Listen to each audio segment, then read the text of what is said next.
Tu sais que tu peux sortir de ta cachette. Je te vois. Désolée, je voulais pas te déranger. Tu sais que tu ne me déranges pas, sinon tu ne pourrais pas te manifester physiquement. Je croyais que tu comprendrais pas avant longtemps que j'étais pas une nuisance, mais une simple projection de ton subconscient quand tu en avais le plus besoin. Comme tu peux le voir, je suis plus éclairée que la première fois où tu es venue. T'es surtout beaucoup plus en paix que la première fois où je suis venue. À croire que je ne le suis pas totalement, sinon tu ne serais pas là aujourd'hui. Tu sais, je reviendrai toujours, hein. Tu auras des mises à jour à faire avec ta conscience tout au long de ta vie, comme tout le monde. Bref, arrêtons avec les mamours et commençons à parler. Je viens de finir ma lecture, donc je t'écoute.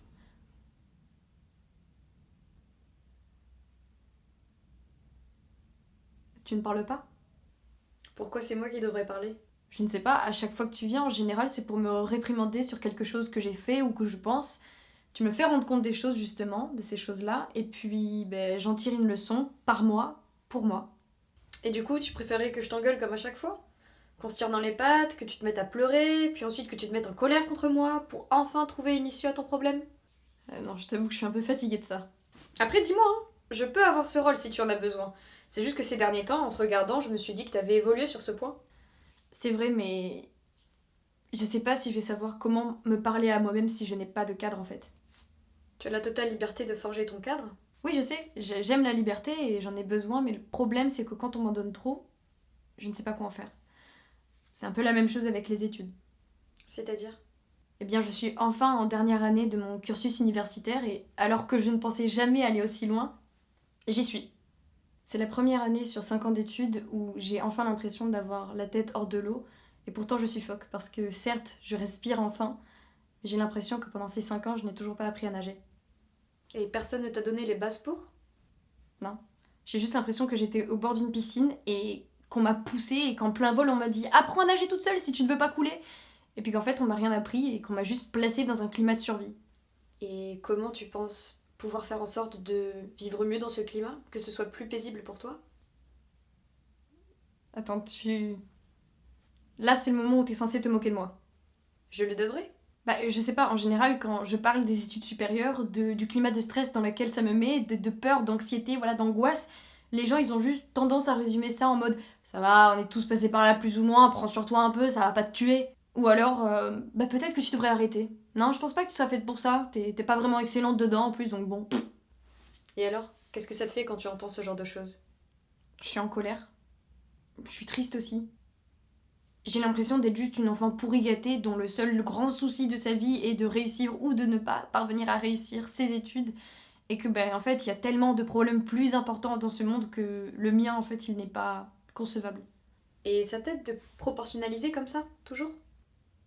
C'est-à-dire Eh bien, de rationaliser, de proportionnaliser des choses qui te sont propres, propres à toi, ton vécu, tes émotions, tes sentiments, tes ressentis, ton expérience, avec des choses qui arrivent à d'autres personnes différentes de toi et qui sont en elles-mêmes différentes, parce qu'elles sont propres à d'autres ressentis, d'autres émotions, d'autres vécus, d'autres expériences. je saisis pas là. Si demain j'achète une pomme et un ordinateur, selon toi, quel achat te semble le plus important? Important dans le sens de l'argent ou de l'investissement? Non, non, juste du fait de l'avoir acheté. Bah aucun, enfin je veux dire, ça n'a rien à voir. Et pourtant, ce sont deux achats tous les deux, n'est-ce pas? Alors pourquoi toi, tu compares des phénomènes de vie qui n'ont rien à voir les uns avec les autres également? Et ça ne te paraît pas aussi insensé que de comparer l'achat d'un ordinateur et d'une pomme, justement? Regarde, si tu pousses le raisonnement un peu plus loin, l'achat d'un ordinateur, certes, sera plus coûteux, mais en termes d'utilisation, pourra te servir sur le long terme. De l'autre côté, l'achat de la pomme sera moins coûteux. Par contre, il te nourrira uniquement sur l'instant. Ici, on a deux choses identiques, la pomme d'un côté, l'ordinateur de l'autre, deux achats. Cependant, on a deux issues différentes, leur utilisation. Bientôt, c'est pareil, tu ne peux pas proportionnaliser ou rationaliser des événements qui n'ont rien à voir les uns entre les autres, puisqu'ils auront, de par leur caractère unique, deux issues absolument différentes.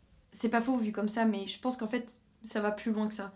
C'est que j'ai l'impression, enfin, je ressens le besoin de réussir scolairement parlant dans mon présent pour le futur, pour la société, enfin, je veux dire, comme un impératif catégorique implicite.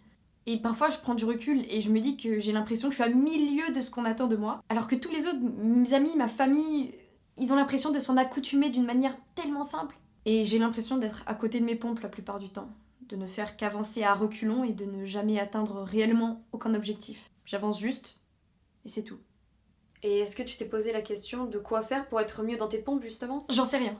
Justement, je n'ai aucune réponse et ça m'agace à un plus haut point parce que je sais ce que je ne veux pas faire, mais je ne trouve toujours pas ce que je veux faire.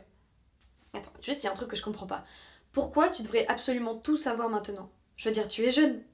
Ce n'est pas ce que te dirait la majorité des gens. Ils attendent des réponses là, tout de suite, dans l'instant. Alors que je n'ai même pas encore accès aux questions dont ils attendent de moi les réponses. Tu sais ce qui est drôle? Non?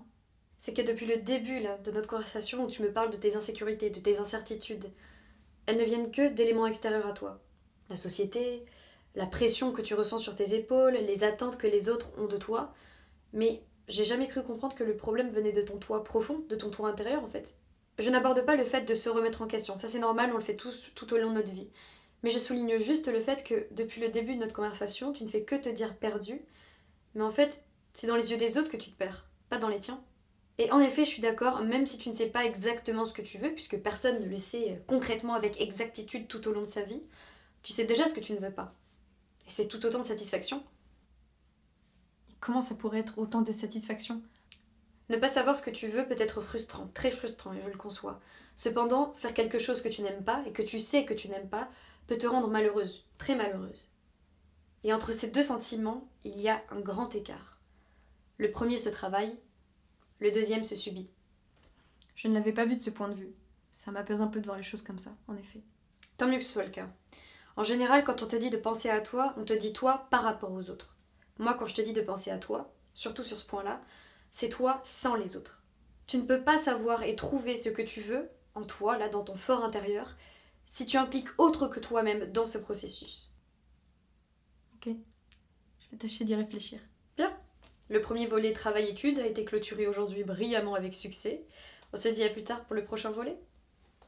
Comment ça, plus tard? Enfin, je comprends pas là. Je ne te rappelle que je ne suis qu'une projection de ton subconscient.